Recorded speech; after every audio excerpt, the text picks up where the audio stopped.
Good morning વાલા વિદ્યાર્થી મિત્રો, આપણી જોડે હવે ચાંદખેડા વિસ્તારની અંદર કે સાબરમતી વિસ્તારમાં વિદ્યાર્થીઓ જે રેન્કર છે જેમણે ખૂબ સરસ મહેનત કરી છે એવા વિદ્યાર્થીઓની આખી એક ફોજ તૈયાર થઈ છે. આજે આપણી જોડે તૈયાર છે પ્રજાપતિ નીરવ કે જેના ફિઝિક્સની અંદર 43 માર્ક્સ.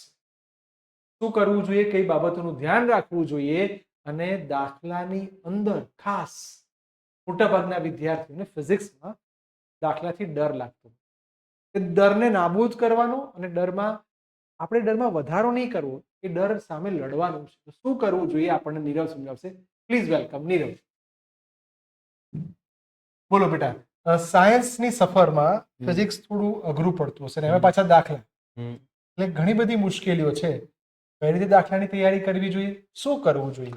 દાખલામાં છેલ્લા સમયગાળામાં છેલ્લા 10 થી 15 દિવસમાં જે રીતે મનસ્ય પરીક્ષા લેતા હતા ત્યારે દાખલામાં જે નાની મોટી ભૂલ પડતી, ઘાતાંકોમાં, એકમોમાં વગેરે ભૂલ પડતી, તેમાં સુધારો લાવવો જોઈએ અને જે દાખલામાં ભૂલ પડી હોય તેના 1 થી 2 વાર લખીને રિવિઝન કરવું જોઈએ, જેનાથી આગળની પરીક્ષામાં તે સારી રીતે લખી શકીએ.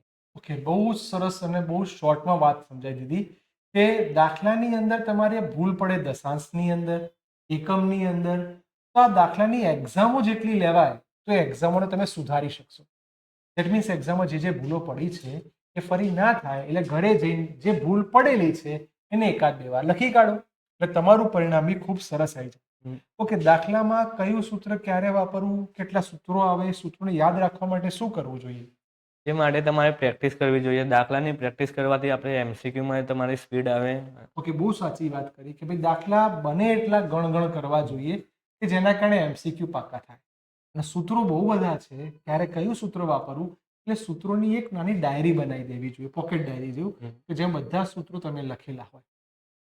એક દિવસમાં એકવાર એ સૂત્રોને જોઈ લેવા જોઈએ એટલે તમારા મગજમાં એ બધા સૂત્રો સ્ટોર થઈ જાય. તો wish you all the best for your future. આપણે 43 છે પણ હવે 49 અને 50 આઉટ ઓફ 50 એવી સરસ મહેનત કરવાની છે. તો ખૂબ મહેનત કરો, ખૂબ આગળ વધો.